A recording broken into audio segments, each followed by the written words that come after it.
Hey, what's up? I just wanted to speak on something real quick.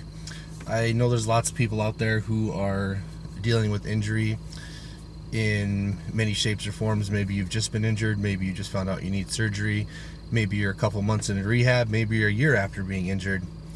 And there's something about being injured that people don't quite understand.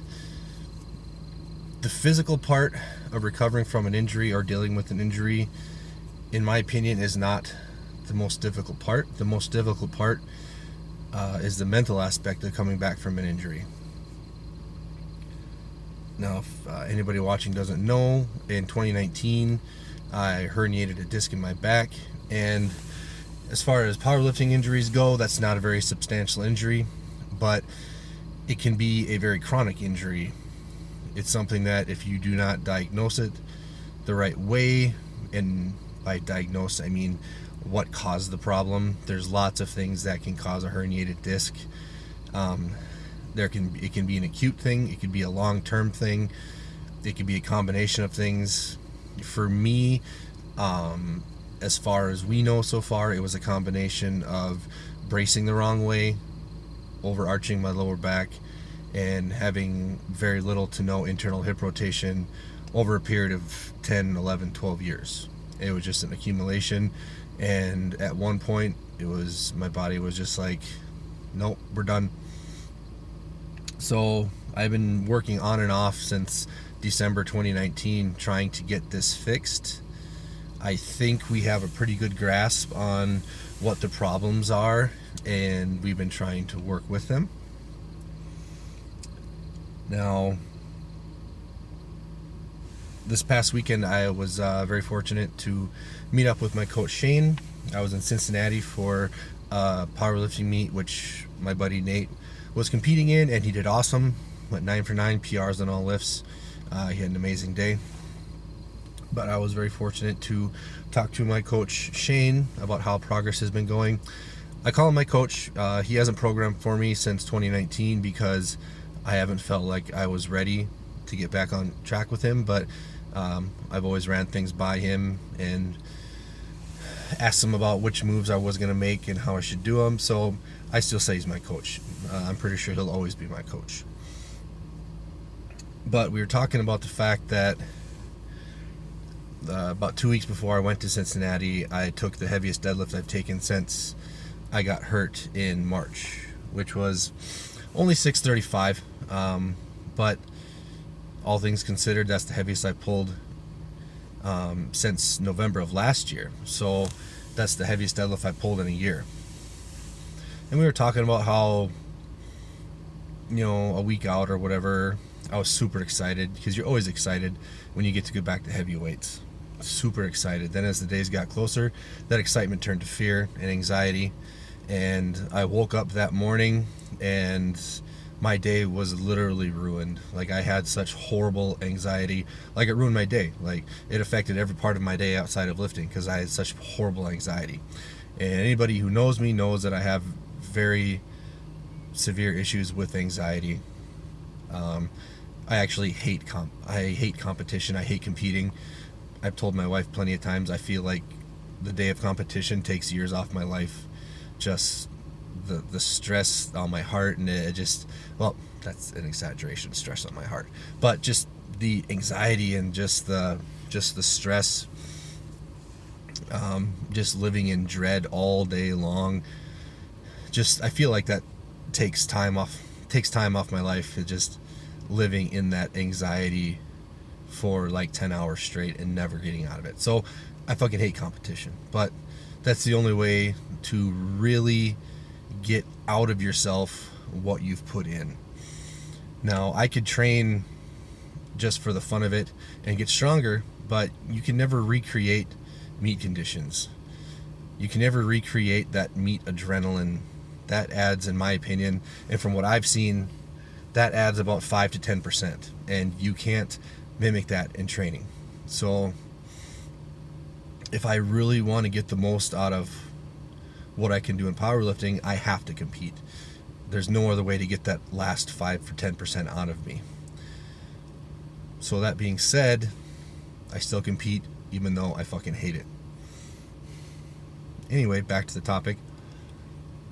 I was just talking to Shane about how I was just petrified. I didn't want to do it. I almost didn't deadlift because just that fear of going backwards, that fear when you start creeping back up in weights again, getting back to, 70, 80%, 90% of what you used to do. It's a gamble every time.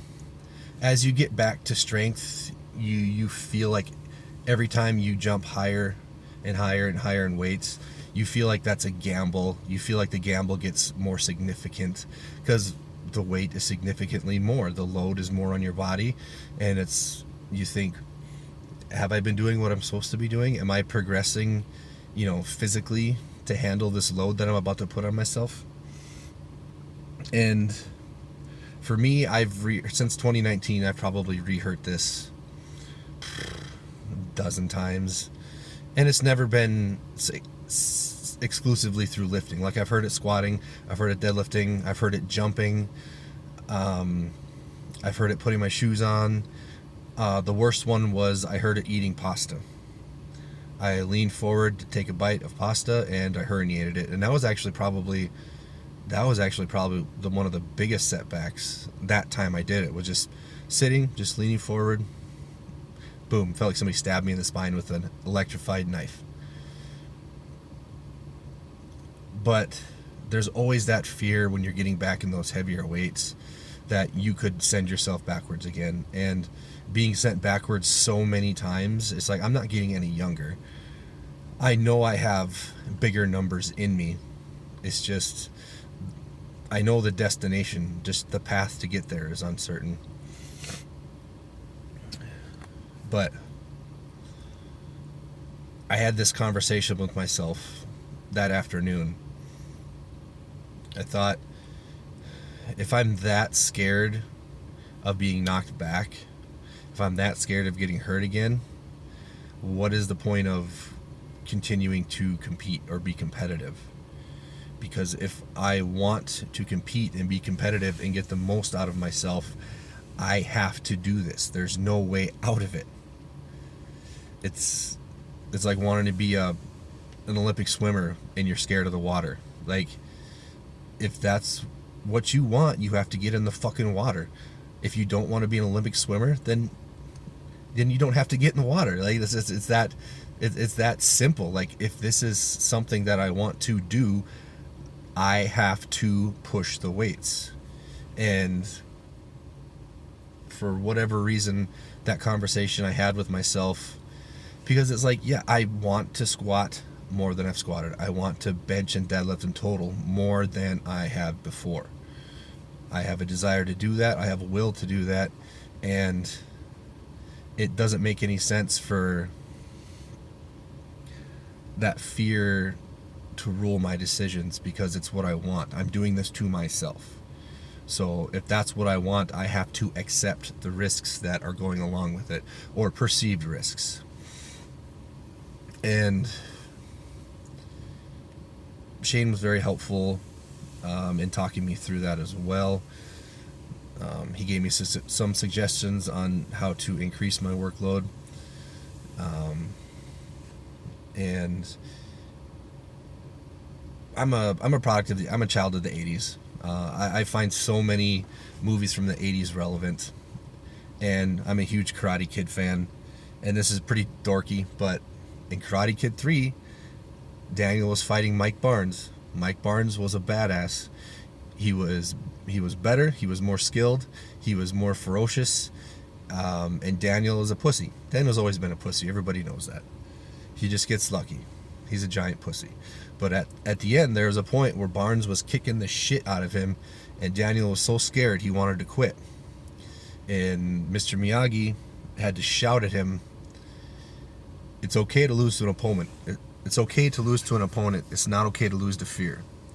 And that is a quote that I've repeatedly ran through my mind trying to get through all this. It is fine to lose to a weight. It's not fine to lose to fear. So if I want to make strides to get back to where I was and above, fear cannot be a limiting factor. If I am choosing to try and squat 900 pounds, I have to accept the fact there's a possibility I might get hurt. But if I want to get back to where I was at, I have to squat 900 pounds. I have to accept that fact, and I have to do it. So, if you are someone who is battling injury, recovery, you need to understand that the mental aspect of it is probably going to be harder on you than the physical aspect. I saw a pretty cool meme on Instagram a while ago, and it said something along the lines of, your doctors can clear you to go back to training, your coach can clear you to go back to training, but the athlete mentally has to be ready and prepared to get back to training.